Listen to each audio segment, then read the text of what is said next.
గురోరపీదం ధనమాహితాగ్నేర్న పునస్తాదనుపేక్షణీయం మాన్యస్సమే వరదంగమనాం ప్రత్యవహారహేతుః గురోరపీదం ధనమాహితాగ్నేర్నస్య పునస్తాదనుపేక్షణీయం. పదవిభాగం చేస్తారా? పదవిభాగం చేస్తారా ఎవరైనా? చేయండి శర్మ గారు, మీరు ఎవరో చేయండి.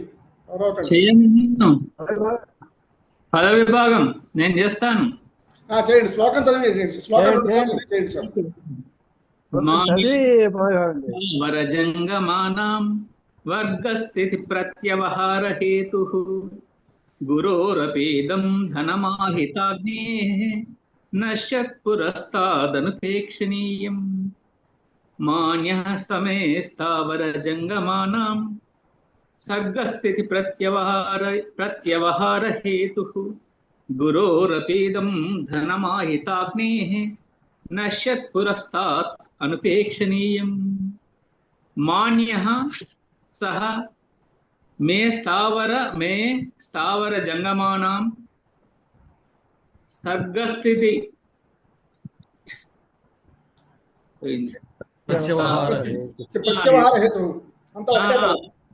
అలారం వచ్చింది నాకు.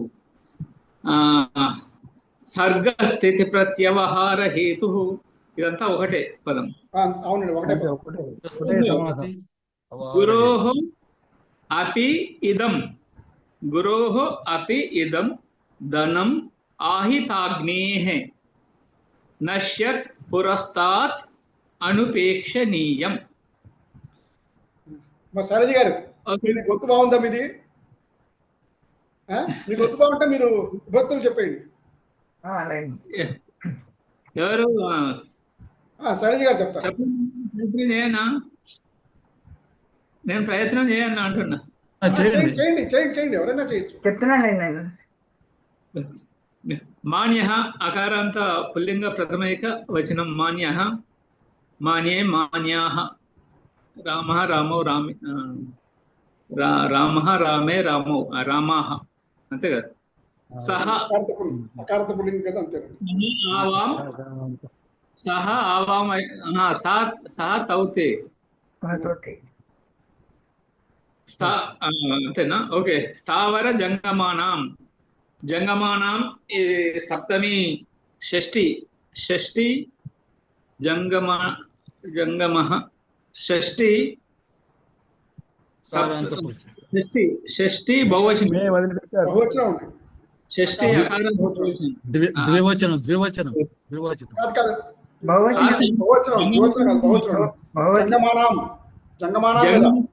జంగమస్య జంగమయో జంగమానాం సర్గః అకారాంత పుల్లింగ ఏకవచనం ప్రథమైక వచనం. సర్గః సర్గే సర్గాః అదంతా ఒకటే. సర్గాః హేతు వాడకు. అంతా ఒకటే కదా పదం అంతా. హేతోః శంభవః అంతే. చూసుకుంటే ఎందుకంటే మనం ప్రాక్టీస్ లేవు కదా, కొన్ని చూసుకుంటే చెప్పాల్సిందే. గురోః ఇది ఉకారాంత. గురోః ప్రథమ షష్ఠి పంచమి ఏ అంతము ఏ లింగము అది కూడా చెప్పండి. అదే ఉకారాంత పుల్లింగం చెప్పు. గురు పంచమి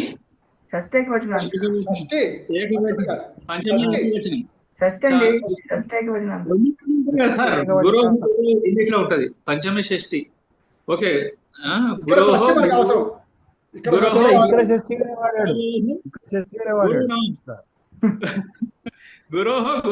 గురువునాం అపి ఇది అవ్యయం. ఇదం మళ్ళా తక్కువ జ్ఞాపకం వస్తలేదు. ఇది చెప్పండి సార్ ఇదం. ధనం అండి, ధనం ఇదం కదా, ధనం ఉంది కదా అందులో. ఇదం ఇమే ఇమాని. ఇదం ఇదం ఇమే ఇమాని. ఇమే ఇదం ఇమాని. Right right. ఇవి కొద్దిగా చూసుకోవాలి. ఇదం ఇమే ఇమాని కరెక్ట్. ధనం పుల్లింగవచనం. ధనం ధనే ధనాని. అహితాగ్నేహే ఇది కూడా షష్ఠి ప్రథమేక వచనం ఇకారాంత పుల్లింగ షష్ఠి ప్రథమేక వచనం. ఆగ్నేహ ఆగ్నేయోః. షష్ఠి మళ్ళా ప్రథమేకి వచ్చినాయండి. వచ్చినంత మళ్ళా ప్రథమేకి వచ్చినాయండి. షష్ఠి షష్ఠేక వచనాంతః. షష్ఠేక. మీరు ఏమంటారు? పుల్లింగ అంతేనండి చెప్పండి. అయితే పుల్లింగం షష్ఠేక వచనాంతః. ఇకారాంత పుల్లింగ షష్ఠేక వచనాంతః. షష్ఠి వచనాంతః. ఏకవచనాంతః. షష్ఠి ఏకవచనంతః. షష్ఠి ప్లస్ ఏక రెండేక. నశ్యత్ ఇది అదే కదా, ఇది ఏమంటాం వర్బ్ క్రియ కాదు కాదు. ఇది శత్రుప్రత్యయం నశ్యత్. నశించుతున్నటువంటి పుల్లింగం ప్రథమేక వచనాంతం. అదే పుల్లింగం కరెక్ట్ రైట్. పుల్లింగం నశ్యత్ అనేది అది నపుంసకలింగం వస్తుంది కదా. నపుంసకలింగం ఇది. నశ్యత్ వస్తే అప్పుడు పుల్లింగం వస్తుంది. అవునండి. తర్వాత పురస్తాత్ ఇది అవ్యయం. మధ్యలో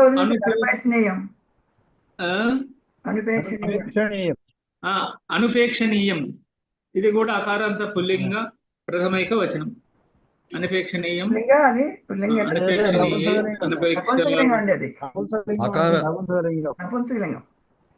నపుంసకలింగమే. అకారాంత ప్రథమైక వచనం అంతా ఇది కొద్దిగా నేను ప్రాక్టీస్ చేస్తాను. కానీ బాగా చెప్పారండి. మేము చెప్పలేము ఇలా మీరు చెప్పినట్టు. అద్భుతంగా చెప్పినట్టు, అద్భుతంగా అట్లా వివరించుకొని సొంతంగా ఆలోచించుకొని చెప్పారు. నేను చెప్పంటే పుస్తకం చూసి చెప్తాను. చాలా చక్కగా చెప్పారు. తెలుస్తుంది, వినేవాళ్ళకి కూడా తెలుస్తుంది, తెలిసేటట్టు చెప్పారు. చాలా బాగా చెప్పారు. చాలా బాగుంది, చక్కగా చెప్పారు. Thank you. తర్వాత ఎవరైనా ఆకాంక్ష పుణ్యం కట్టుకోండి సార్. ఆకాంక్ష పుణ్యం కట్టుకోండి. శర్మ గారు మీరు ఆకాంక్ష పుణ్యం కట్టుకోండి. ఇది మీది నుంచి వెళ్ళి అన్వయం కర్త కర్మ క్రియ ప్రకారం అయితే మనకు తొందరగా భావం అనేది అట్లా కూడా అర్థమవుతుంది. కానీ మీరు ఏమనుకోవద్దు, సార్ కూడా అన్నా నేను ఇది పెద్ద విషయమే కాదు. కానీ వారు కూడా అట్లా చెప్పిస్తున్నారు కదా ఈ మధ్యలో. ఇక్కడ క్రియ అనేది లేదు, అనుపేక్షణీయమే తీసుకోవాలి. తీసుకొని చెప్పాలి అట్లా. ఉపేక్షణీయం కానిది అని ఏది ఉపేక్షణీయం కానిది ఇక్కడ ఆహితాగ్నేహే అంతేనా? కాదు, ధనమపి ధనమపి ధనమపి ధనమపి గురోః ధనమపి ఆహితాగ్నేహే ఆహితాగ్నేహే గురోః ధనమపి అనుపేక్షణీయం. అట్లా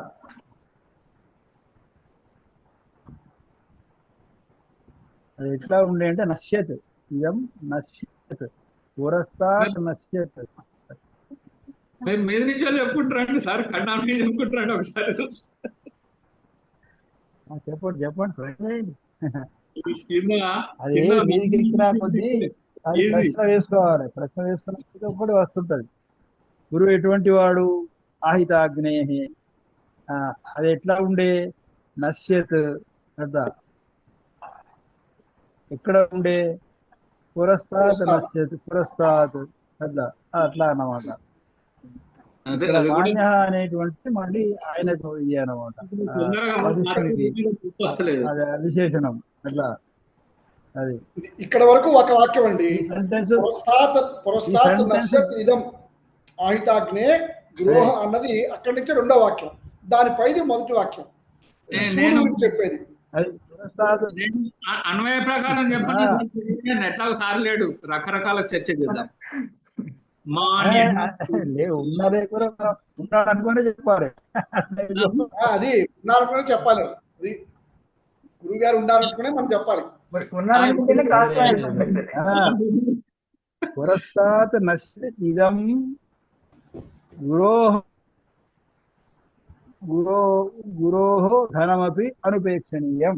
రెండో దానికి అన్నమాట. రెండో వాక్యం ఇక్కడ మిగతానికి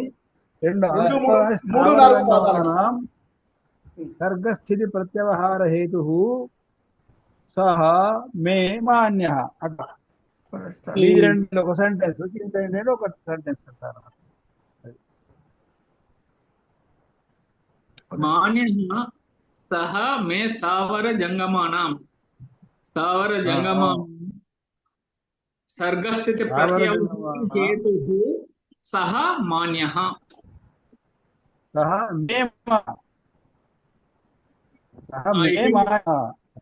మే మాన్యః పురస్తాత్ నశ్యత్ ఇదం నశ్యత్ ఆహితాగ్నే గురోః. రెండు వాక్యాలు ఉన్నాయండి ఇక్కడ. మొదటి వాక్యం జంగమానాం అంటే తరుశైలాదుల యొక్కయు మనుషుల యొక్కయు సర్గస్థితి ప్రత్యవహార హేతు వాటి సృష్టి స్థితి లయాలకు కారణభూతుడైనటువంటి సహ ఆ పరమేశ్వరుడు మే నాకు మాన్య పూజనీయుడు. ఇక్కడ ఒక వాక్యం పూజనీయుడు. ఈ వాక్యం అయిపోయిన తర్వాత రెండో వాక్యం ఏమిటంటే పురస్తాత్ నశ్యత్ ఇదం ఆహితాగ్ని గురోః ధనమపి అనుపేక్షణీయం. కళ్ళెదురకుండా నశించిపోవచ్చున్న ఈ గురువు గారి యజ్ఞము చేస్తున్నటువంటి ఈ గురువుకు యొక్క వశిష్ఠుడు అనే గురువు యొక్క ధనం, ఆయన ధనం గోవు నశించిపోయే అనుపేక్షణీయం. అలా నశించిపోతుంటే ఉపేక్షణీయం కాదు, అనుపేక్షణీయము అని రెండో వాక్యం. అది ఆయన ఇందాక నశిస్తున్నటువంటి గోవుడు నిన్నటి శ్లోకంలో ఇన్ఫరెన్స్ ఏముంది సార్? అది ఆహితాగ్నే అపి ఇదం ధనం నశ్యత్ అపి ఇదం ధనం ఆహితాగ్ని యజ్ఞము చేస్తున్నటువంటి గురువు గారి యొక్క ధనం.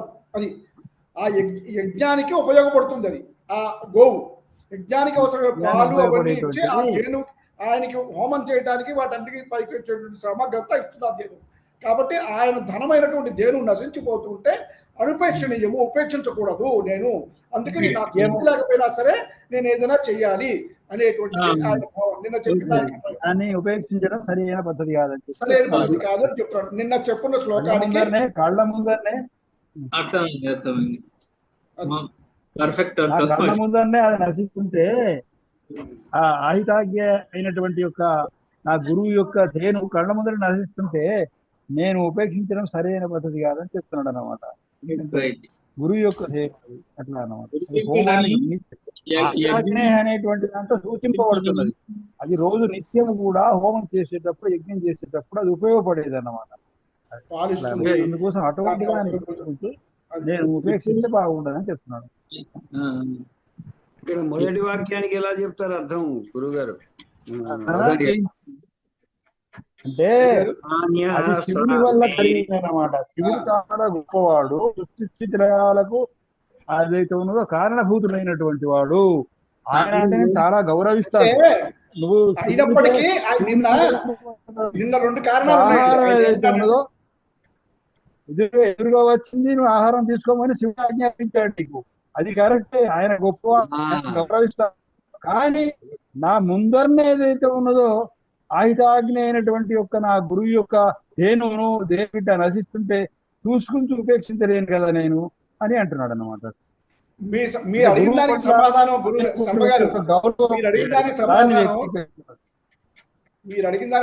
ఈ ధనం అపి అన్న చోట ఉన్నది. ఆ అపి అన్న పదంలో అయినప్పటికీ పై వాక్యానికి కింద వాక్యానికి కనెక్షన్ అక్కడ ఉన్నది. ఆ అభి అన్న పదంలో ఉంది మీరు అడిగిన కరెక్షన్ శర్మ గారు. అవునండి ఆ? అవునండి అవునండి. శివుని పట్ల నాకు చాలా గౌరవం ఉన్నది, దాంట్లో అనుమానం లేదు. అయినప్పటికీ కారణభూతుడు ఆయన అయినప్పటికీ ఆ అది ధేను ఏదైతే ఉన్నదో మా గురువు గారిది. అందుకోసం గురువు గారి యొక్క ధేనువు అది ఏంటంటే ఆహితాజ్ఞ అనేటువంటి దాంట్లో సూచింపబడుతుంది. నిత్యం యజ్ఞంలో హోమంలో ప్రతి దాంట్లో ఉపయోగపడేటువంటి యొక్క అటువంటిది ఆ గురువు గారి యొక్క ధేనువు నా కళ్ళ ముందర నడుస్తుంటే నేను చూస్తానా అని ఆయన చెప్తాడు. అంటే గురువు గారి పట్ల గురువు గారి యొక్క గురువు గారి పట్ల ఆయనకు ఉన్నటువంటి యొక్క గౌరవాన్ని ఇక్కడ సూచిస్తున్నది అన్నమాట. ఇక్కడ నిన్న శివుని ఏమన్నాడు? గౌరవిస్తున్నాడు. నిన్న అయినప్పటికీ హాస్యంగా అనిపించచ్చు నేను చెప్పిన మా మాట యొక్క అన్నాడు నిన్న. విధి దాన్ని నిర్లక్ష్యం చేయడం సరైన పద్ధతి కాదు అని చెప్తున్నాడు అట్లా అన్నమాట. నిన్న ఏమన్నాడంటే నేను చెప్పిన మాట నీకు హాస్యాస్పదంగా అనిపించవచ్చు, అయినప్పటికీ నా మనసులో మాట చెప్పాలి అన్నాడు. ఆ హాస్యాస్పదం అంటే ఏమిటి? శివుడు చెప్పిన దాన్ని కాదనటం కూడా హాస్యాస్పదం అనుకుంటావేమో, కానీ గురువు గారి ధేనువుని నా ఎదురుకుండా నశిస్తుంటే ఊరికే ఉండడం ఉపేక్షించడం మాత్రం నాకు భావ్యం కాదు. కాబట్టి నీకు హాస్యాస్పదం అయినా సరే నేను ఏదైనా చేయాలి అని భావం అక్కడ. అది కనెక్షన్ కింద శ్లోకానికి హాస్యాస్పదం అనేటువంటి కాదు. ముందే ఇప్పుడు మాత్రం ఇక్కడ మొదటి నిన్నటి శ్లోకంలో వచ్చినట్టు 45వ శ్లోకంలో హాస్యాస్పదం అనేది వస్తుంది. ఇక్కడ మాత్రం శివుడిని నేను గౌరవిస్తున్నాను అన్న సృష్టిల కారకుడు అయినటువంటి వాడు శివుని యొక్క ఆజ్ఞతోనే నువ్వు ఇక్కడ ఉన్నావు, ఈ విధంగా చేస్తున్నావు, నీ ముందరికి ఏది వస్తే దాన్ని ఆహారంగా స్వీకరించు అన్నాడు శివుని యొక్క ఆజ్ఞ. అయినా కానీ ముందరనే నశిస్తుంటే నేను చూస్తూ ఊరుకోలేదు కదా అని అన్నమాట. అది ఎటువంటిది అంటే ఇప్పుడు నిత్యం హోమాలు ఉపయోగపడేటువంటిది. అందుకోసం గురువు పట్ల నాకున్నటువంటి భక్తి ఆయనను ఆ భక్తి పూర్వకంగా ఏదైతే ఉందో ఆయన అంటున్నాడు అనమాట. దాన్ని తప్పకుండా రక్షించే బాధ్యత నిర్లక్ష్యం చేయకూడదని దీంట్లో భావం. ఇంకేమైనా ఉంటే ఉండవచ్చు, చెప్పండి. హాస్యవల పదం నిన్నటి శ్లోకం 43లో వచ్చింది, 45లో కాదండి. నిన్న చెప్పారు, నిన్న వచ్చింది పదం. హాస్యం అన్నది నిన్న వచ్చింది 43వ శ్లోకంలో. అది ఇంకో శ్లోకంలో హాస్యాస్పదం, నేను అన్నది హాస్యాస్పదం కావచ్చు అని రెండో శ్లోకంలో తర్వాత శ్లోకంలో ఉన్నది. ఓకే సరే సరే. మీరు కావాలి చెప్పాలి శర్మ గారు. ఏం లేదండి అయ్యా, దాన్నే వివరంగా చెప్పుకుందామని తప్పదా. ఇప్పుడు ఇద్దరు ముగ్గురు కలిసి నాకు అర్థం కావట్లేదు కొద్దిగా. విశేషమైన చెప్పండి. విశేషాలు ఏమి లేవు ఇందులో. మాన్య అంతే అంతే, మొట్టమొదలే ఆ పదం అక్కడ మొట్టమొదలే శివుని పట్ల ఆయనకు ఉన్నటువంటి యొక్క గౌరవాన్ని అక్కడ సూచిస్తున్నది. మే నాకు అతడు పూజనీయుడు. మాన్య ఎవరా అతడు? స్థావర జంగమాన స్థితి ప్రత్యవహార హేతు. ఎవరైతే హేతు అవుతాడో, ఎవరా హేతు? దేనికి హేతు? స్థావర జంగమానం స్థితి. స్థావరము అంటే ఏమిటివి? నిలబడి ఉండేవి, స్థావరంగా ఉండేవి, కదలకుండా ఉండే వాటిని స్థావరము. జంగమములు అంటే గమించేటటువంటివి, కదిలేటటువంటివి, చలించేవి. కాబట్టి స్థావరములైనటువంటి చెట్లు గాని పర్వతాలు గాని వీటన్నిటికీ సృష్టికర్త అయినటువంటి వాడు. తర్వాత జంగమానం అంటే కదిలేటటువంటి మనుష్యులు గాని జంతువులు గాని మిగతా వాటన్నిటికీ సర్గస్థితి ప్రత్యవహార హేతు. సృష్టికి, సర్గ అంటే సృష్టి, సృష్టికి పరిపాలనకు, స్థితికి, సృష్టి స్థితి లయములకు, ప్రత్యవహారానికి కూడా సృష్టి స్థితి లయములకు హేతు అయినటువంటి వాడిని మాన్య నేను గౌరవిస్తాను. ఎందుకంటే ఆయన నీకు ఆ పని అప్పచెప్పాడు, నువ్వు తింటావు, బాగానే ఉంది, ఇంతవరకు ఓకే, దాంట్లో ఇబ్బంది ఏమి లేదు. ఈ వాక్యంలో ఆయన ప్రభువు శివుడి యందు చూపించిన గౌరవం చెప్పాడు. అయ్యా నీ రూల్ నీదే, కానీ నాకు రూల్ ఉందే, నాకు కూడా ఒక రూల్ ఉంది అని చెప్పడం. ఏంటి ఆ రూలు? గురోరపీదం ధనం ఆహితాగ్నే నశ్యతు పురస్తాత్ అనుపేక్షణీయం. పురస్తాత్ అంటే ముందు, పశ్చిమాత్ వెనక, పురస్తాత్ అంటే ముందు, ఈ పురస్తాత్ నా కళ్ళ ముందు ఎక్కడో దూరంగా జరిగితే వదిలేసేయి, నాకు సంబంధం లేదు. అందుకే మొగుడు పెళ్ళాన్ని కొడుతుంటే మామగారు అంటాడు, అది నా ముందు కొట్టకురా, తీసుకో పక్కకు తీసుకో అంటే కొట్టమని అర్థం. కొట్టుగా నా ముందు కొట్ట. ఈయన ఎందుకు పెద్దతనం, ఈయన పెద్దతనం ఎందుకు? గురువు గారికి నమస్కారం. మీరు లేరు కాబట్టి ఏదో ఒకటి మాట్లాడుకుంటారు. మాటలు కూడా నేను వినాలనుకున్నాను, కాకపోతే బ్రేక్ అయిపోయినా. అయ్యా పుష్కరాలకు వెళ్ళారా ఏమి? లేదు. ధర్మపురి ఒక ఆయన రిటైర్డ్ పెన్షనర్ మెంబర్, దేవస్థానాల్లో ఈవోగా పనిచేశారు, డిప్యూటీ కమిషనర్ కూడా పనిచేసి రిటైర్ అయినట్టయితే ఆయన మొన్న శుక్రవారం నాడు చనిపోయారు. నేను పెన్షన్ సంఘం అధ్యక్షుడిగా సంతాప సభ ఏర్పాటు చేయడం, సంతాప తీర్మానం చేయడం అని చెప్పి చేసి వాళ్ళ ఇంటికి వెళ్ళి వాళ్ళకి సంతాపం చెప్పి వాళ్ళకి సంతాప తీర్మానం ఇచ్చి. శివరాం సార్ కసూర్ జిల్లా.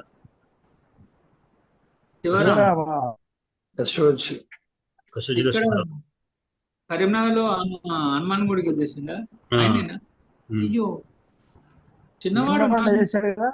కసూర్ జిల్లా వేములవాడ దేవస్థానం, భద్రాచలం, శ్రీశైలం, కాసారం, అదేదో మళ్ళీ ఇంకా తిరుపతి అమ్మది అక్కడ అలవాట్లు.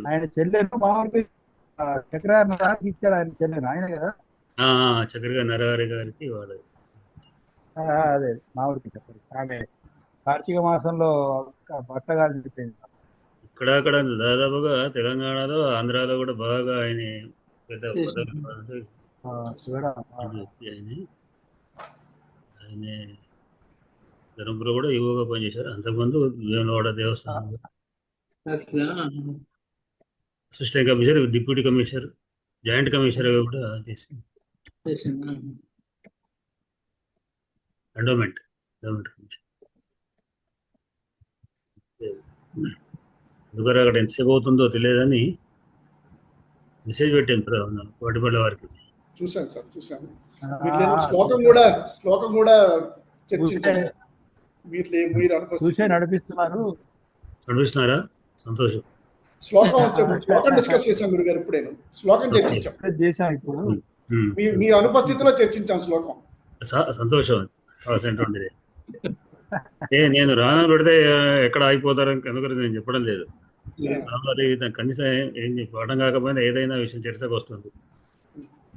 సాహిత్యపరమైన చర్చనే వస్తుంది. ఇక్కడ ఏదో పని విషయమే రాదు. ఎట్లా ఏదో కింది మీద ఇచ్చేస్తాం కానీ గ్రామర్ అంటే దండం పెడతాం. ఇవాళ భద్రయ్య గారు చక్కగా విభక్తులు అవి బాగా చెప్పారు. దానికంటే మళ్ళీ రామహ రామవు అని అది కూడా ఉటంకిస్తూ కాబట్టి మరి అవి ఉటంకిస్తేనే ఇది వస్తుంది నాకు. అదే సరైన పద్ధతి. అట్లా చేస్తే గట్టి పడుతుంది. ఒక శబ్దము, ఒక మనం శ్లోకంలోని పదము అది ఏ శబ్దాన్ని పోలి ఉన్నది అని ఆ శబ్దాన్ని కూడా అని అందరికీ ఆ శబ్దం పరుచుకుంటుంది కనుక చెప్తుంది బాగుంటుంది. అట్లానే చెప్పినారు.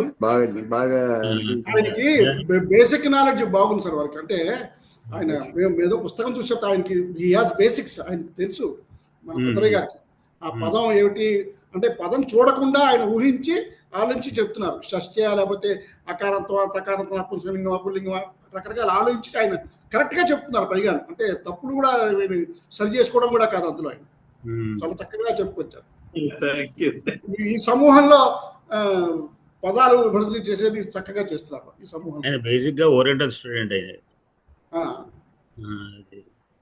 బాగా చెప్పారు. చేసి వచ్చినటువంటి వ్యక్తి కనుక కౌముది కూడా చదువుకున్నారు కదా. మొత్తం కౌముది చదువుకున్నవారు.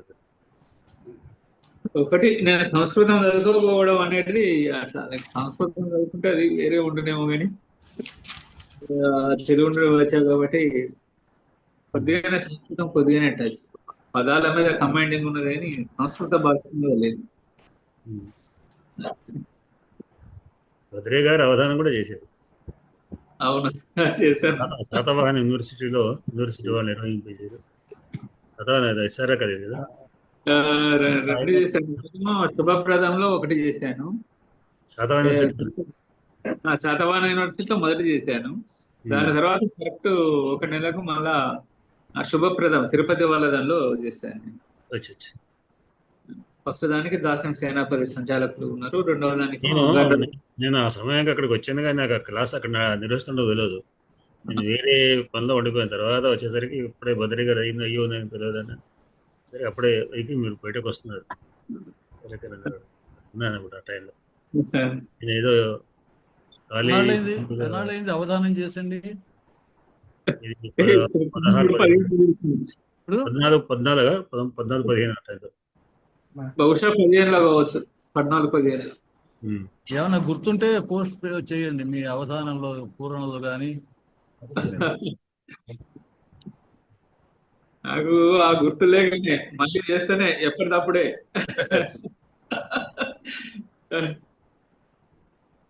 ఎన్నో రాశాను, కావ్యాలు, శతకాలు. అది అంటే ఇంటర్మీడియట్ స్థాయిలో ఉండగానే భద్ర శతకం ఇది రాశారు. భద్ర నరసింహ శతకం. మంచి పదంలో ఒకటి బంది పదాలతో చాలా బ్రహ్మాండంగా ఉన్నటువంటిది. అది అంటే ప్రీ డిగ్రీ కోర్స్ లెవెల్ ఉన్నప్పుడే అద్భుతమైన కావ్య రచన ఉంటుండే. మన శ్యామసుందర శాస్త్రి గారు నన్ను దొరకబట్టి అది బుక్ ప్రింట్ అయినాక అడిగాడు, భద్ర అంటే ఏంది, భద్ర అనే నరునికి సింహమా అన్నాడు. అడిగాడు అంటే కావాలని ఏం చెప్తాడు అని. భద్ర అనేది శుభము, యోగ నరసింహస్వామి అనేటువంటి అర్థంలో తీసుకున్నా సార్ అని చెప్పారు. అనుకుంటాను ఇది 80-81 ఆ ప్రాంతంలో రాసి ఉంటారు సార్. 88 కరెక్ట్. 79, 80, 81. 81.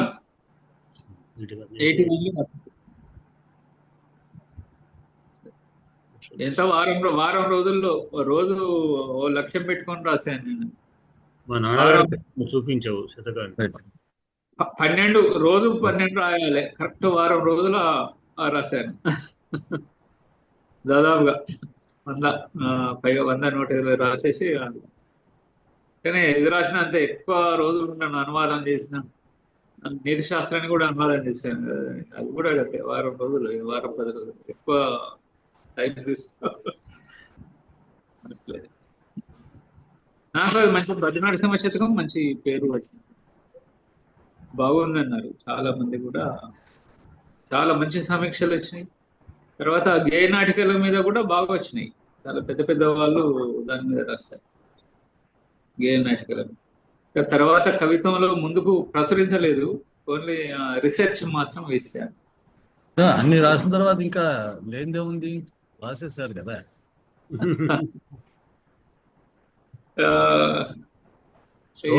వచ్చింది మన విషయం మీరు ఈ శ్లోకం. మాన్యస్సమే స్థావరజంగమానాం సర్గస్థితి ప్రత్యవహారహేతు గురోరపీదం ధనమాహితాగ్నేః నశ్యత్పురస్తాదనుపేక్షణీయం. పదవి కూడా చేశారు, అర్థం చెప్పారు, ప్రభుత్వం చెప్పారా, ఏం చేశారు? చెప్పారు, విభక్తులు చెప్పారు, ఆకాంక్ష చెప్పారు. రాజయ్య గారి చెప్పండి, చెప్పారు ఎందుకు మళ్ళీ చెప్దాము?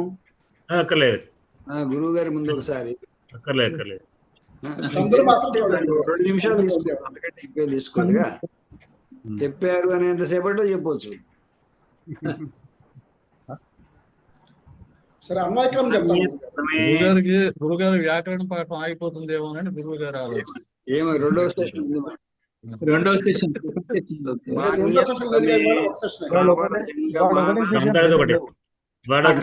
కంటిన్యూ చేస్తున్నారు మీరు, రాంగా కటకమారు కంటిన్యూ చేస్తున్నారు, వారినే చేయనియండి, అయిపోతుంది.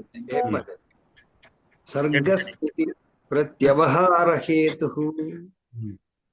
గురోరపీదం ధనమాహితాగ్నేః నశ్యత్ పురస్తాద్ అనుపేక్షణీయం. మాన్యః సహ మే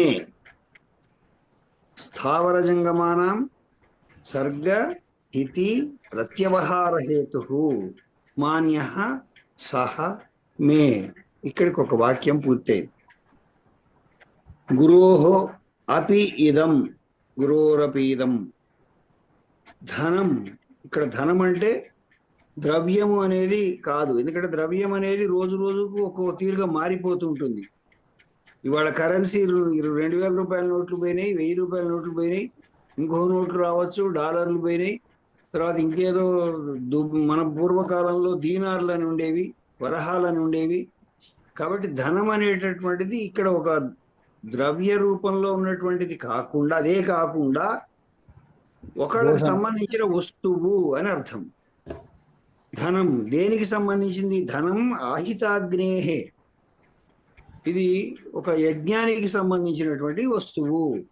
నశ్యతు పురస్తాత్ అనుపేక్షణీయం, నశ్యత్ పురస్తాత్ అనుపేక్షణీయం. అనుపేక్షణీయం ఏది? అనుపేక్షణీయము పురస్తాత్, నా ముందు, నశ్యత్ నశించడం అనేటటువంటిది అనుపేక్షణీయము, ఇది తగింది కాదు.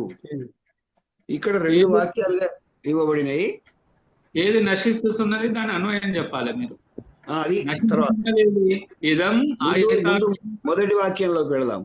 మాన్యః సా మే అనేటటువంటి దాన్ని మనం చివరికి వేసుకుంటే, దేనిని నేను గౌరవిస్తాను అంటే స్థావర జంగమానాం.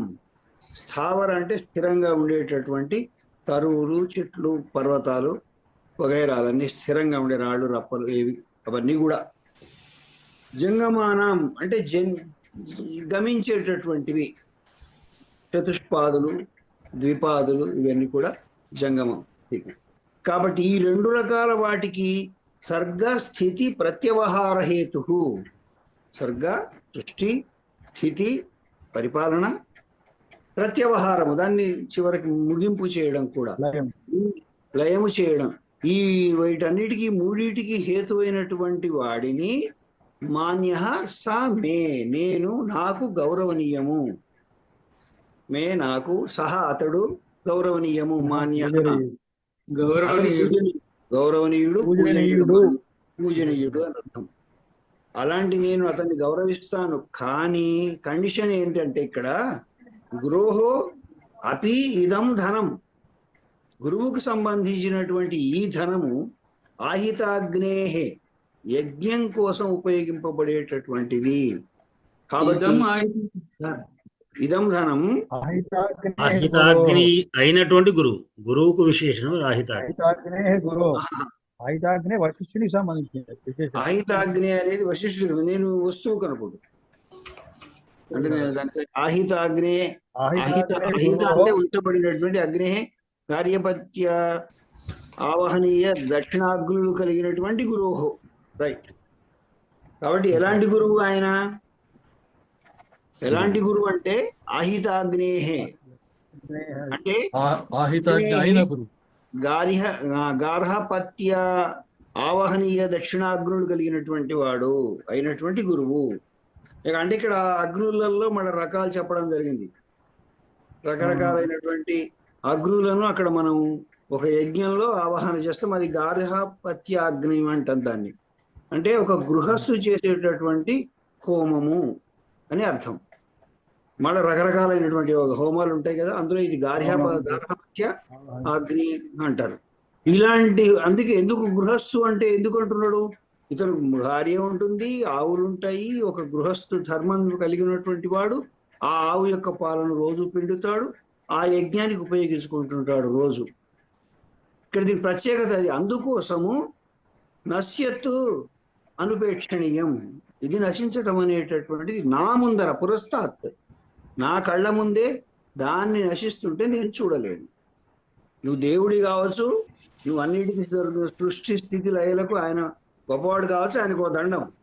కానీ ఇక్కడ మాత్రం నేను ఇది జరగనివ్వను అనేటటువంటి ఒక దృఢ నిశ్చయాన్ని ఆ రాజు చెప్తున్నాడు. మే అంటే అక్కడ నాకు, మాన్యః సహా అతడు గౌరవనీయుడు, పూజనీయుడే.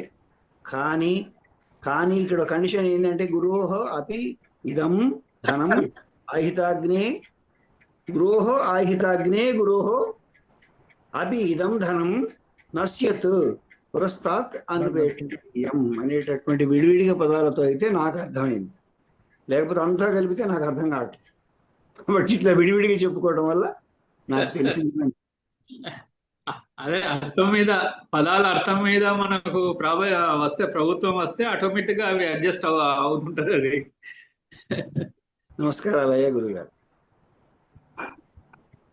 ఆహితాగ్ని అంటే అగ్నిని నిరంతరం ఉంచుకునేవాడు. ఎవరు గురు అంటే వాళ్ళకు మనకు త్రేతాగ్నులు అని పేరు. 3 అగ్నులు. అందుకొరకే పంచమ సర్గలో ఒక శ్లోకం వస్తుంది. ఏమని కౌత్సుడు అంటాడు రాజు, చతుర్థాగ్నిరివ అంటాడు, 4వ అగ్నిలాగా నీవు అగ్నిగారం అందు ఉండు అని. అంటే ఈ దేవాలయాలు పూజలు సంగతి ఎట్లా ఉంది? శ్రీదేవి గారి దగ్గర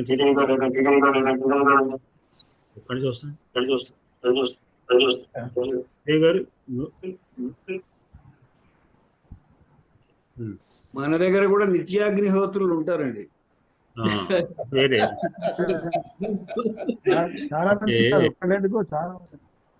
నాకు ఒక వచ్చింది. నిత్యాగ్నిహోత్రత్వం చేసేటువంటి వాడు అంటే వేద పండితుడు వాడు. ఎక్కడ నాకు ఒకసారి జ్ఞాపకం వచ్చింది, మా ఊర్లో ఒక ఆయన వేద పండితుడు ఉండేవాడు.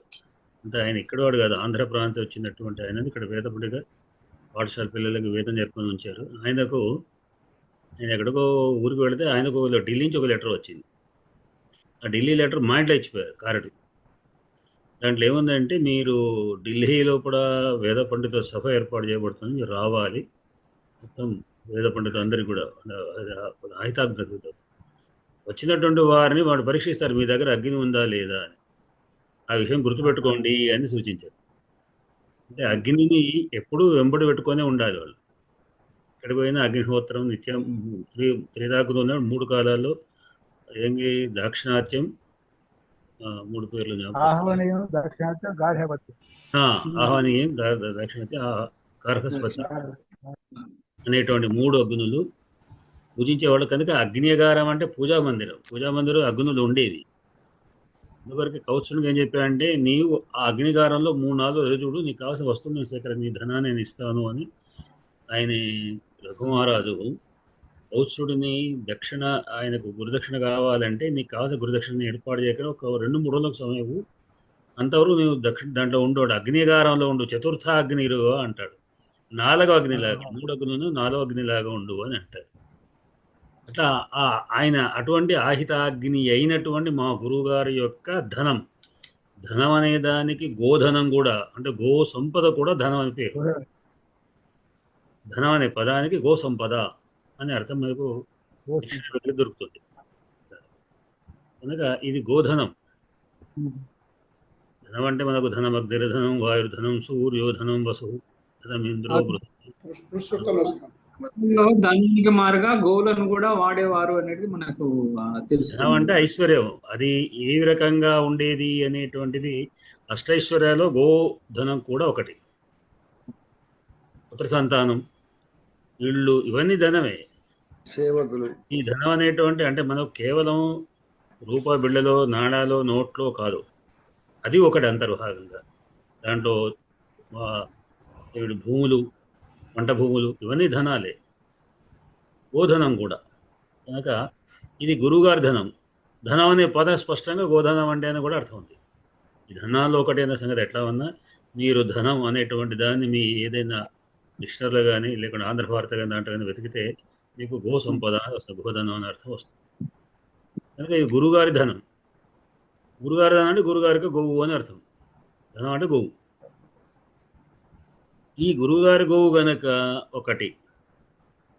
రెండవది, అసలు గోవును సంహరించడం అనేటువంటిది, సంహరించడంలో సమయం చూస్తూ ఉండడం కూడా మహాపాపం. పాపం చేయడం ఎంతో, పాపాన్ని చూడడం కానీ, ప్రోత్సహించడం కానీ, అంటే చూస్తూ నిర్లక్ష్యంగా వహించడం కానీ చేయడం కూడా మహాపాపం. బ్రహ్మహత్యా దోషాలు ఇవన్నీ వస్తుంటాయి. అంత బాధ కాదు. అంటే వ్యక్తిని చూస్తే కూడా బ్రహ్మహత్యా దోషం అని చూసినాడు పాపం వస్తుంది అనేటువంటి ఒక నియమం ఉన్నది. ఇది ఉపేక్షించదగింది కాదు. గోహత్య చేస్తూ ఉంటూ చూస్తూ ఊరుకోవడం పద్ధతి కాదు. గోవు కొరకు కానీ, బ్రాహ్మణుల కొరకు కానీ, దేశం కొరకు కానీ ఎవడైతే తన ఆత్మాన్ని ప్రాణాన్ని అర్పించుకుంటాడో వాడు అంటే తన ప్రాణాన్నైనా తెగించి అర్పించినటువంటి వాడు ఒక గొప్పనైనటువంటి ఇది లోకాలు తీరుతాడు అనేటువంటిది ధర్మశాస్త్రాలు చెప్తుంటాయి. అనగా వీలైతే నా ప్రాణాన్నైనా తెగించి కోను కాపాడతాను ఉద్దేశం చేత ఇది ఉపేక్షించేది కాదు. మరి నిజానికి ఇది ఆయన యొక్క ఎవరు మాన్య సమే స్థావర జంగమానాం సర్గస్థితి ప్రత్యవహార హేతు. స్థావర జంగమములు అంటే ప్రాణులు రెండు కాదు, స్థావరాలు జంగమాలు, చరాచర జగత్తు అని తెలుగులో అంటారు. ఇదంటే సంస్కృతం అది. చరా జగత్తు వ్యవహారం లెక్క ఉంటుంది. స్థావరం అంటే స్థిరస్థంగా ఉండేది, జంగం అంటే వెళ్ళేటువంటిది. వృక్షాదులన్నీ కూడా స్థావరాలు, జంగమాలు అంటే నడిచేటువంటి సొంతంగా తను అనుకుంటే వెళ్ళగలిగేటువంటివి జంగమాలు అంటే చర అచరాలు. ఈ విధంగా రెండు రకాల ప్రాణులకు యొక్క సృష్టిని స్థితిని ప్రత్యవహార హేతు. ప్రత్యవహారం అంటే సంహారం. ఈ మూడింటికి కారణభూతుడైన వాడు పరమేశ్వరుడు. ఆయన గౌరవనీయుడు.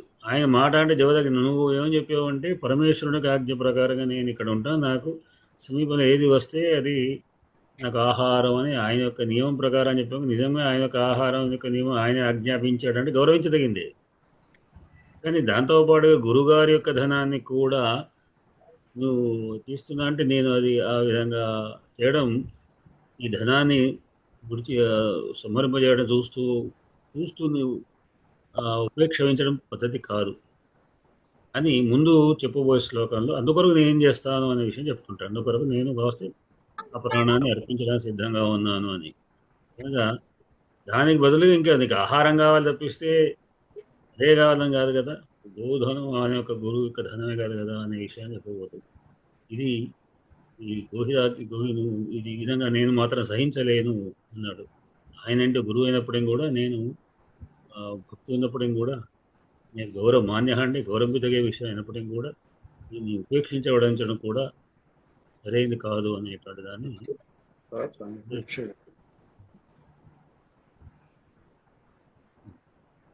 దీంట్లో మీరు చాలా విషయాలు చర్చించారు కదా. ఇంకేమైనా మీరు కొంచెం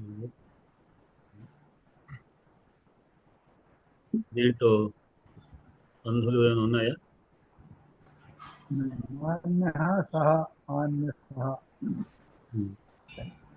గురోహ అపి ప్లస్ మే అనే చోట మాన్యస్సమే సహమే సహలో విసర్గలోపం ఎప్పుడు ఇది ఈ ప్రత్యేకమైన సంధి మీకు ఇంతకు కూడా చెప్పాను. ప్రత్యబ్దానికి ఏతశబ్దానికి సంబంధించినటువంటి ప్రధాన వ్యక్తి ఏకవచన సహా ఏష అనేటువంటి వాటికి ఉండేటువంటి విసర్గల్ని కవి అవసరం అనుకుంటే, ఛందస్సుకు ఇబ్బంది అనుకుంటే వాటిని లోపం చేయవచ్చు. కేవలం సహా ఏషాకు మాత్రమే అవసరం అనుకుంటే, లేకుంటే సహాని కూడా వాడవచ్చు. కంపల్సరీగా లోపం చేయాలి. సహా ప్లస్ మే అన్నప్పుడు సహా అనే అవసరం ఛందస్సు అనుకూలంగా ఉంటే సహాని అనవచ్చు. అంటే నిత్యము అనిత్యం రెండు రకాల సందులు. వికల్పంగా నిత్యము వికల్పం. ఇక్కడ వికల్పంగా అనుకోవచ్చు అనమాట. అందుకే తప్పనిసరిగా సహామే అన్నప్పుడు సమయం జానాలి కదా, మరి ఇక్కడ విసర్గలు ఉన్నాయి కదా అని ఎక్కడైనా వాడితే కవి దాన్ని తప్పు కొట్టడానికి లేదు. అక్కడ విసర్గలు ఉంటే ఉండవచ్చు, లేదా అవసరం ఉంటే చేసుకోవచ్చు. అది కవి స్వేచ్ఛ. కవి అంటే ఛందస్సుకు అనుకూలంగా మార్చుకోవచ్చు. ఇది సమే అనేటువంటిది. ఏష దాశరథి రామ అని ఉదాహరణ చూస్తున్నాం కౌముదిలో. ఏష దాశరథి, ఏష దాశరథి.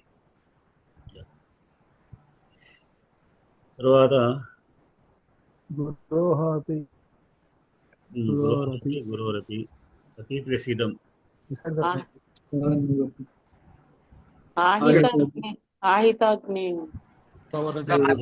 అపి ఇదం అన్నప్పుడు గురువు గారు ఆ దీర్ఘం ఎందుకు వచ్చింది? అపి ఇదం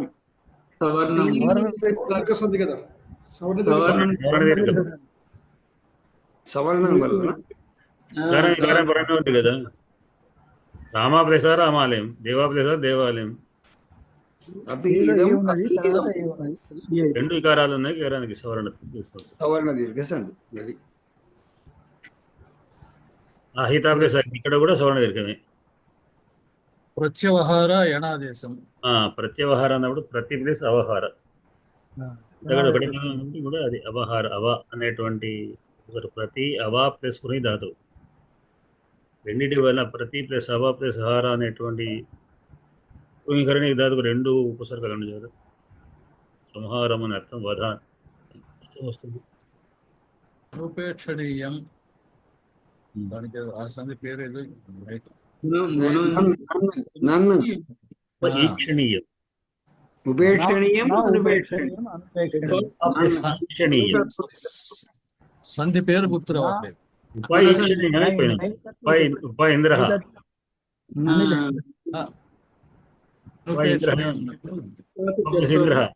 ఉపేంద్ర ఏమైంది గుణసంధి కదా, నిన్న చెప్పుకున్నాం కదా. నిన్న చెప్పుకున్నాం. నిన్న వారు పడవ లేకపోయినా విషయం అంటే రాలేదు లేకపోయినా గుణసంధి అది కాదండి. నా ప్లస్ ఉపేక్షణీయం అని ఉంది కదా, లేదు కదా. అన్ను ఉపేక్ష అవును అదే అది ఆ సంధి గుర్తు రావట్లేదు. సంధి కాదు, అది సంధి కాదు, అది సమాసం. సమాసంలో ఉపేక్షణ వ్యతిరేక అనుపదిక్ష. నైతత్పురుష సమాసం. నైతత్పురుష సమాసక విధానం ఎట్లా ఉంటుందంటే అకారము హల్లుతో హల్లు ప్రారంభమైతే అకారము వస్తుంది. అసత్యం, అధర్మం, అన్యాయం ఇవన్నీ వస్తుంది. పైన ప్రారంభంలో అచ్చు ఉంటే అన్నని వస్తుంది. ఇంగ్లీష్లో ఉంది కదా ఏ అండ్ యాన్. ఏ అనేటువంటి దానికి ఇట్లా ఓవల్ సౌండ్తో ప్రారంభమైతే అనేకం. ఏ అనేటువంటిది ఏ అనే ఒక అనే అర్థం. దేనికి ఒక అని పెడతామంటే అది ఓవల్ సౌండ్ కాని దానికి. యాన్ అని పెడితే ఓవల్ సౌండ్ ఉంటే అప్పుడు యాన్ అని చెప్తుంటారు. అక్కడ ఓవల్ సౌండ్ అన్నారు. అంటే అక్కడ ఉండే హల్లో అదో కాదు, ఒకటి హెచ్ ఉంది కానీ మన ఓవల్ సౌండ్ దాన్ని అవర్ అంటాం. Half an hour, half an hour. అయ్యా చిన్న సందేహం. ఇప్పుడు సమే అన్నప్పుడు అక్కడ వస్తుంది సహామే. ఇప్పుడు మీరు దీనికి సంబంధించి కాకపోయినా ఏష దాసరదే అన్నప్పుడు అక్కడ ద్విత్వాక్షం రాలేదు కదా, అప్పుడు ఏషహ ఎలా వస్తుంది? అక్కడ ద్విత్వాక్షం వస్తుంది కదా, ఏషహ అంటాం మనం. ఏషదాస విసర్గ లోపించే దీనిలాగానే, కానీ దాన్ని మనం ఏషహ దాసరది అంటామా? విడిగా అయితే యశాదాశరథి. ఓహో, యశాదాశరథి శ్లోకం ఛందస్సులో ఏషదాశరథి. ఓకే. ఏషదాశరథి అనేటువంటిది కవి అక్కడ ఛందస్సుకు ఇబ్బందిగా విసర్గ ఉంటుంది ఇబ్బంది అనుకున్నప్పుడు ఏష అని విసర్గ లేకుండా విసర్గ లోపించి చెప్పవచ్చు. అంటే నా అనుమానం సందేహం ఏంటంటే ద్విత్వాక్షరం లేనప్పుడు మనకి విసర్గ ఎలా రాదు కదా అన్నట్టు అడుగుతున్నా. ద్విత్వాక్షరం ఎందుకు? మరి ఎలా వదిలేస్తాం ఏషదాసరథి అన్నప్పుడు? ఏష అక్కడ పైన ముందర ఉన్నటువంటి వర్ణతో సంబంధం లేదు. ఏషలో షకారము స్థానంలో లఘు కావలసి ఉన్నప్పుడు లఘు అవసరం అని కూడా విసర్గలు తీసేయచ్చు, లోపించవు చేయొచ్చు. ఈ సంధి సంధి కాదు, విసర్గలు లోపిస్తేనే అక్కడ కుదురుతుంది అనుకున్నప్పుడు. అంటే అక్కడ ఆ స్థానం లఘు వచ్చే స్థానంలో సహా కానీ ఏషహ కానీ అన్నప్పుడు ప్రయోగించే సమయంలో అక్కడ ఆ విసర్గలో గురువు రావడం చేత ఛందోభంగం అవుతుంది అని ఒకవేళ అనుకుంటే ఆ సమయంలో సహాకు ఏషాకు విసర్గలోపం చేయవచ్చు. ఇది ఎగ్జంప్షన్. అట్లానే ఇప్పుడు పాదాంతం ఉన్నటువంటి గురు స్థానంలో లఘు గురువు అవుతుంది, అది తెలుసు, అది కామన్ రూల్. అట్లానే ఇది కూడా అంతే. ఓకే. అంటే ఇది నిజానికి ఛందస్సు అంగీకరించే మనకు వ్యాకరణం కూడా వస్తుంది. వ్యాకరణం దాన్ని ఛందస్సుకు అనుకూలంగా ఆ విధంగా మనం ఈ దీంట్లో చెప్పుకోబోతాం. జనరల్ గా శ్లోకం రాసేప్పుడు నాలాంటి వాళ్ళు గురువుగానే ఉంచుతారు. లఘు చేసి గురువుగా ఆలోచించుకోండి అనను, అది గురువే రాస్తాను. గురువుగా వాడవచ్చు, అదేలేండి వాడవచ్చు. స్థానం అన్నప్పుడు సరే. ఇప్పుడు ఈ పాయింట్ కి అడుగుతాను. పైన నేను శ్లోకంలో అది గురువు లఘువుగానే ఉంచాను అనుకోండి, ఇప్పుడు నెక్స్ట్ పాదంలో లఘువుతో మొదలు పెట్టాను అనుకోండి, అప్పుడు అది గురువు అవుతుందా? మీరు వర్ణం ఉండేటువంటి స్థానమందు అక్కడ లఘు ఉండే స్థానమందు షహ అనేటువంటి విసర్గలు వాడడం ద్వారా అది అక్కడ ఛందస్సు భంగం అవుతుంది అనుకున్న పక్షంలో కవయిత్రిగా మీకు అధికారం ఉంది విసర్గ లోపించవచ్చు. విసర్గ లోపించి ఏ షా దీర్ఘం వస్తుంది. అది ఆర్యావృత్తము ఇంద్రవజ్ర వాటికి ఏదైనా ఎక్కడైనా కానీ ఏ వృత్తాలైనా తీసుకోండి. మీరు వాడే ఈ ఈశ పదం ఎక్కడ వాడతారు? అక్కడ మధ్యలో కానీ. ఆ, ఇప్పుడు ఇక్కడ ఏముంది కదా, మీరు ఎంత కష్టపడేందుకు ఈ మాన్య సమీ అన్నప్పుడు మాన్య సహ అనేటువంటి మాన్య రెండు గురువులు ఉంటాయి. ఈ తగడంతో స్టార్ట్ అయ్యేటువంటిది. తగడంలో మాన్యాస మళ్ళీ రెండు తగడాలు ఉండాలి. ఈ ఓకే. సహ అనేటువంటి స్థానం అది ఉంటుంది. లఘు స్థానం అది. మరి సహా నిసర్గత పెడితే గురువు అవుతుంది. గురువు అయితే మగడం అవుతుంది. మగడం అయితే దెబ్బతింటుంది ఛందస్సు. అవును. నేను జనరల్ కొరకు గా అంటే ఇక్కడ ఈ పరిచయ నేను కాదు, నీ కొరకు కాదు. ఉమ్, పరవరణంతో సంబంధం లేదు. పరవరణం ఏది ఉన్నప్పటికీ కూడా ఈ మాత్రం ఇక్కడ లోపిస్తుంది. అంటే విసర్గ లోపం చేయవచ్చు.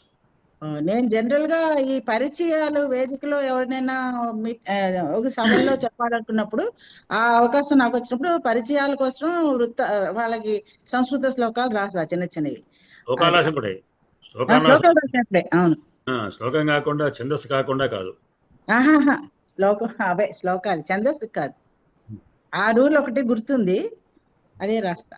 అయితే ఇప్పుడు ఏషః అన్న దానిలో విసర్గం తీసేస్తే ఏష అనేది మళ్ళీ దీర్ఘం ఒకటి వస్తుందా? అది రాదు కదా, విసర్గలో అంతే విసకపోతే దీర్ఘం వచ్చిన తర్వాత గురువు అయిపోయింది కదా. గురువు అవుతుంది మళ్ళా. దీర్ఘం వస్తే గురువు. ఎస్, స్త్రీలింగ శబ్దం కదా అది. ఇక్కడ మాట అది కదా, పైన లఘు స్త్రీలింగం ఉంది కదా, స్త్రీలింగం ఇది. స్త్రీలింగం అవుతుంది. అన్నప్పుడు పురుషలింగం, పుల్లింగం. దీర్ఘం చేస్తే స్త్రీలింగం అవుతుంది. దీర్ఘం చేస్తే స్త్రీలింగం అవుతుంది. నాకు ఇక్కడ ఒక సందేహం. ఇవాళ సభకి వెళ్ళాం అవధాన పరిషత్తులో. ఇవాళ 4 శాపనోత్సవం వద్దిపర్తి వారికి బుక్స్ ఇచ్చి ఆయన మీద చిన్న శ్లోకం చెప్పాను. నమస్కరించి శ్లోకం చెప్పి పూలు ఇచ్చి నా పుస్తకాలు ఇచ్చాను. ఆయన కూడా ఆశీర్వదించారు. అంటే రాసుకునే ప్రిపేర్ అయ్యే వెళ్ళాను, పెద్దలు కదా అని. మామూలుగా అయితే పద్యం రాస్తాం, శ్లోకం అయితే చిన్నదిగా తొందరగా అయిపోతుందని రాసేసి సరే ఆయన సంతోషించారు. అప్పుడు సంస్కృతిలో చెప్తున్నారే అన్నారు. తర్వాత కైప పద్మావతి గారిని ఒక ఆవిడ ఉన్నారండి. ఆవిడ చాలా బాగా సంస్కృతంలోనే భాషిస్తారు ఇంట్లో కూడా వాళ్ళు. ఆవిడ కూడా మన గ్రామర్ క్లాసులకి రావాలని ఆశిస్తున్నారు. చెప్పనా? అంటే ఆవిడ చాలా అన్ని వచ్చు ఆవిడకి, కానీ గ్రామర్ రాలేదు అంటారు. గ్రామర్ మీకు రాకపోవడం ఏంటక్క అంటే లేదు లేదు నాకు చెప్పు అన్నారు. సరే మీతో మాట్లాడి వాళ్ళకి చెప్తానని చెప్పాను. చెప్పించండి, వారి ప్రయోజనం ఉండేది. అనవసరం ప్రయోజనం లేకుండా అంటే లేదు, ఆవిడ అడిగారు మీకు రాకపోవడం ఏంటి అన్నారు. దీంట్లో ఇంత క్రితం గాయత్రి గారు వచ్చి ఆవిడ నిత్యము టీచర్, ఆవిడ టీచింగ్ చేస్తున్నారు. కానీ మొన్ననే ఎక్కడికో వెళ్ళి ఆవిడ 70 రోజులు అవధానాలకి నేర్పి ఆవిడ సంస్కృతంలోనే చేసి అక్కడ నివసించి వచ్చారు. మళ్ళీ రేపు కాశీకి కూడా వస్తున్నారు. ఆవిడ అడిగారు మాట, నాకు గ్రామర్ కావాలి, వ్యాకరణం నేర్చుకోవాలి. నేను సరే అని మా ఆచార్యుల వారితో చెప్పి అడుగుతాను అని చెప్పాను. వారు మాట్లాడి నేను మీరు వస్తే మా క్లాస్ మేము మూసేసి మేము అందరం నోరు మూసి కూర్చోవాలి అన్న. అదేం లేదు, నాకు వ్యాకరణం రాదు అన్నారు. చాలా బాగా మాట్లాడతారు. అదే ఆవిడకి చూపించాను నా శ్లోకం. ఆవిడ చెప్పాకే మా గురువు గారి దగ్గర చదివాను.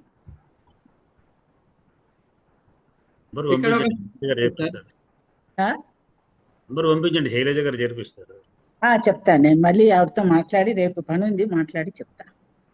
ఇక్కడ సార్ ఒక సందేహం నాకు, వ్యాకరణం మధ్యలో దూరితే అర్థం కాదు. నేను చెప్పాను ఇక్కడ ఇప్పుడు అచ్చంది అయిపోయింది, ఇంకా హల్సందులు మొదలు పెడుతున్నారు అని కూడా చెప్పాను. ఎక్కడి వరకు ఉన్నారని అడిగారు, చెప్పాను అనమాట. పక్కన రఘువంశం కూడా నడుస్తాం సైడ్ బై సైడ్. ఇవాళ 43వ శ్లోకం వరకు అయ్యాయి అని కూడా చెప్పాను. నాకు గ్రామరే కావాలే అని అడిగారు. సరే గురువు గారితో మాట్లాడతాను. కానీ అందరూ తిడుతున్నారండి నన్ను, ఏంటికి ఏది రాదంట, శ్లోకాలు మటుకు ఎందుకు రాస్తున్నావు అని. నాకు తెలియదు, అది మటుకు రాయాలని చిన్న సరదా రాస్తున్నా అన్నా. ఏమొస్తుందో తెలియదు, అది ఒక పెద్ద హ్యాబిట్, వ్యసనంలా అయిపోయింది. ఎక్కడికైనా వెళ్తే సభలకి చెప్పాలని. సార్ నాకు ఇక్కడ చిన్న సందేహం సార్. చెప్పండి. అనుపేక్షణీయం ఉంది కదా, ఇది అనీయర్ ప్రత్యయమేనా? ఇది అనుపేక్షణీయ అనీయర్ ప్రత్యయమా? ఉపేక్షణీయ అని అంతే. ఉపేక్షణీయం అని ఇరువತ್ತು అనీయర్ ఇయర్ అని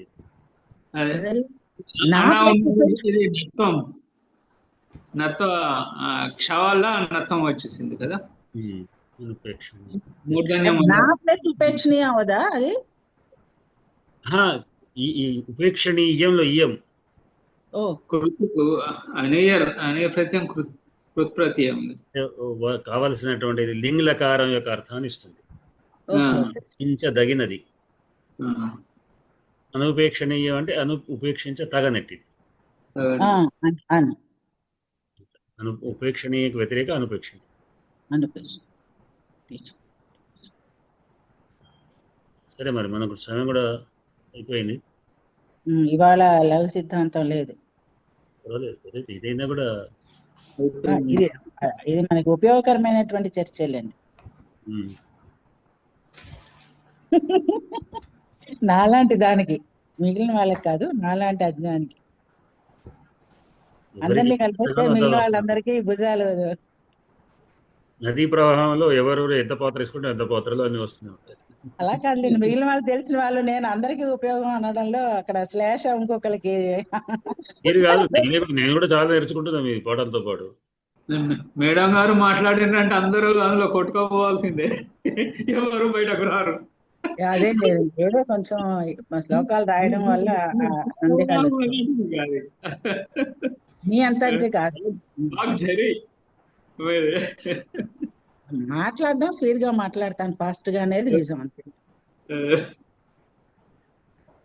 సరేనండి, వాడికి పాఠాన్ని మనం ముగిద్దాం. ప్రజాభి ప్రపాదయంతాం న్యాయేన మార్గేణ మహీమేషాః బ్రాహ్మణేభ్యः శుభమస్తు నిత్యం. లోకాః సమస్తాః సుఖినో భవంతు. శుభరాత్రి అందరికీ కూడా ధన్యవాదాలు. ఆపండి వారు, ధన్యవాదాలు. శుభరాత్రి, నమస్కారం.